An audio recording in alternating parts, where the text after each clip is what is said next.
come into conflict with it. And if you do the same for your group brothers and the immediate world need, you will lose no time in the work of your astral clarification and mental release. I would ask you to study these instructions with peculiar care, for I am taking the time and trouble these busy days to meet your need and to bring as much light as I can, without infringing your free will, to meet your need and clear your course to service. I would suggest also that you find out all that you can and the much misunderstood subject of the aura. Search out what is said in my books, and in the writings extant in any good occult library. I seek no copying out of paragraphs, but a formulation of your knowledge so that you can answer clearly questions which might be asked. The following 3 questions are basic. 1. What is the aura and how does it come into existence? 2. How can the aura be made the medium of light, and the light which should shine through it be intensified? 3. Have you noticed what is the effect which your own individual aura is making upon your environment, and how can you improve that effect? This will enable you to make practical application of that which I seek to teach you. Forget not that as you look out upon the world and your immediate environment, that you look out through your aura and have, therefore, to deal with glamour and illusion. There are 3 further questions which you might put to yourself, facing the issue in the light of your soul. 1. Do I suffer primarily from glamour or from illusion? 2. Do I know which quality, or characteristic in my nature facilitates my tuning in on the world glamour or the world illusion? 3. Have I reached the point where I can recognize my peculiar dweller on the threshold, and can I state what form it takes? That you may indeed as individuals, and also as a group learn the meaning of true self-knowledge and so learn to stand in spiritual being, increasingly free from glamour and illusion, is the prayer of your friend and brother who has fought his way through to a greater measure of light. During the past 6 months, 4 members of this group of students have been fighting glamour in their own individual lives, and for the most part successfully. I make reference to this because in an experimental group such as this, it is well to anticipate such a situation. Such wrestling will naturally occur, because only that which is experimentally known becomes a true content of the equipment of the disciple. Earlier I referred to the fact that part of the plan of the hierarchy embraces the starting of small groups such as this one, which would have the definite objective of providing the active means whereby the world glamour today so potent and deep can be dissipated. The time has not yet come for dealing with the world illusion on a large scale, for the race is not adequately mental nor has the illusion, which is, as I have stated, preeminently the result of the misinterpretation of ideas, reached its height. But the hour has struck for the first steps to be taken in the dissipation of glamour, and the hold of glamour upon the race should be appreciably lessened in the future. Hence the practical training now being given in this group in their own lives. Hence also the intended teaching later to be given to the group, if they measure up to the opportunity which will enable them to aid in the concerted and planned attack upon the world glamour. Wrestle therefore with your personal problems along these lines, my brothers, for in this way you will gain facility in discernment, in clear precise action, and in strengthened understanding. In the process of dissipating glamour, the way of the greatest potency is to realize the necessity to act purely as a channel for the energy of the soul. If the disciple can make right alignment and consequent contact with his soul, the results show as increased light. This light pours down and irradiates not only the mind, but the brain consciousness as well. He sees the situation more clearly. He realizes the facts of the case as against his vain imaginings. And so the light shines upon his way. He is not yet able to see truly in the larger sweeps of consciousness. The group glamour and, of course, the world glamour remain to him as yet a binding and bewildering mystery, but his own immediate way begins to clear, and he stands relatively free from the fog of his ancient and distorting emotional miasmas.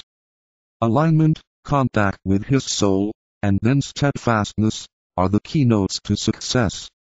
It will therefore be apparent to you that small groups such as this, if established in different countries and cities and if successful in their personal activities, could play a most useful part.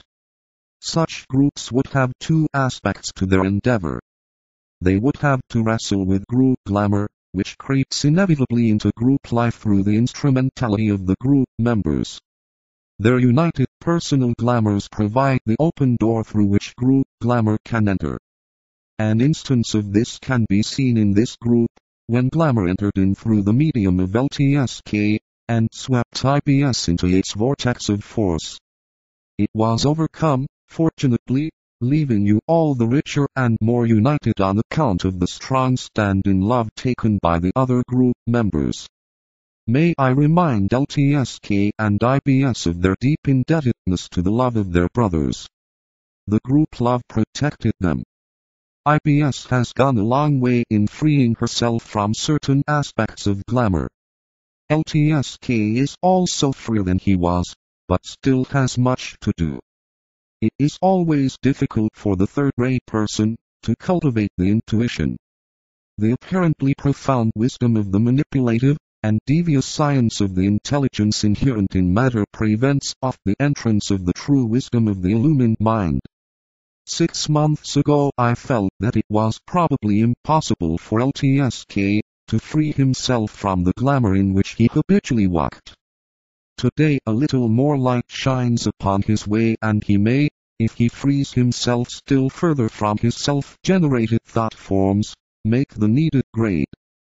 When group glamour has been somewhat dissipated and the group can walk in the lighted way, with freedom, then will come the time when the group can be trained in group alignment, group contact and group steadfastness.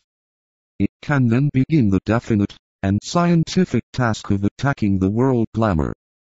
It is of interest in this particular group to be reminded that this is part of the activity now being undertaken by certain people in the new group of world servers. Through the emphasis in the world of certain basic ideas such as goodwill and mutual interdependence, much is being done to dissipate the glamour in which the people of the world are walking. It is not the function of every server to form part of the massed attack upon the world glamour, which is now getting underway. Everyone has to deal with glamour in his own personal life, but functions and activities differ. Yours is the work of the trained observers, and that training takes much time. At present, many of you do not recognize glamour when it meets you, and envelops you. It is only by its effects that you eventually know it for what it is. The time must come when your processes of observation are so keen that you will recognize it in its true nature, before it immerses and engulfs you and produces those conditions which enable you to say later, "Why did I allow myself to be glamoured? Why was I so deluded?" At this point I desire to do two things. I seek to outline a little more carefully this discussion or short treatise on glamour, so that our ideas may be clearly formulated and you will have a textbook for future reference which will serve to guide your group and analogous groups in the way of right activity. Secondly, I wish to recapitulate somewhat those things which I have already stated so as to enrich your understanding of the various phases of the world glamour. This world glamour, the analytical mind has to differentiate into distinctive phases, calling them illusion, glamour, maya and that synthetic thought form, found on the path of discipleship, which is called by some schools of esotericism the dweller on the threshold. As you will see from this, my brothers, we have set ourselves a large theme, which must be very carefully handled. My task is a difficult one, because I write for those who are still held by the varying aspects of glamour, and usually by the secondary glamour and maya. Illusion does not yet fully play its part, and the dweller is seldom adequately realized. I would here remind you of a stupendous occult fact, and will ask you to endeavor to understand that whereof I speak. The dweller on the threshold does not emerge out of the fog of illusion, and of glamour, until the disciple is nearing the gates of life. Only when he can catch dim glimpses of the portal of initiation, and an occasional flash of light from the angel of the presence who stands waiting beside that door, can he come to grips with the principle of duality, which is embodied for him in the dweller and the angel. Do you comprehend that whereof I speak? As yet, my words embody for you symbolically a future condition and event. The day will surely come, however, when you will stand in full awareness between these symbols of the pairs of opposites, with the angel on the right and the dweller on the left. May strength then be given to you to drive straight forward between these two opponents, who have for long ages waged warfare in the field of your life, and so may you enter into that presence where the two are seen as one, and not as known but life and deity. In summarizing some of the information I have given to you concerning the four aspects of glamour, I would offer the following tabulation for your careful consideration. Note. 1. A dawning sense of Maya arose in Lemurian days, but there was no real glamour and illusion. 2. Glamour arose in early Atlantean times. 3. Illusion arose among advanced human beings in later Atlantean days and will be a controlling factor in our Aryan race. 4. The dweller on the threshold arrives at full potency at the end of this race, the Aryan, and in the lives of all initiates prior to taking the third initiation. 5. The subhuman kingdoms in nature are free from glamour and illusion, but are immersed in the world Maya. 6. The Buddha and his 900 arhats struck the first blow at the world glamour, when he promulgated his Four Noble Truths. The Christ struck the second blow with his teaching of the nature of individual responsibility, and of brotherhood. The next blow will be struck by the new group of world servers, acting under the direction of Christ and his disciples, symbolically described as Christ and his 9,000 initiates. 7. The four keynotes to the solution of the problem of glamour are intuition, illumination, inspiration, the angel of the presence. The aspects of glamour see table. I would call your attention to the fact that the whole problem concerns itself with the use, or misuse of force or energy, and that much will clear up in your minds if you will realize three things. 1.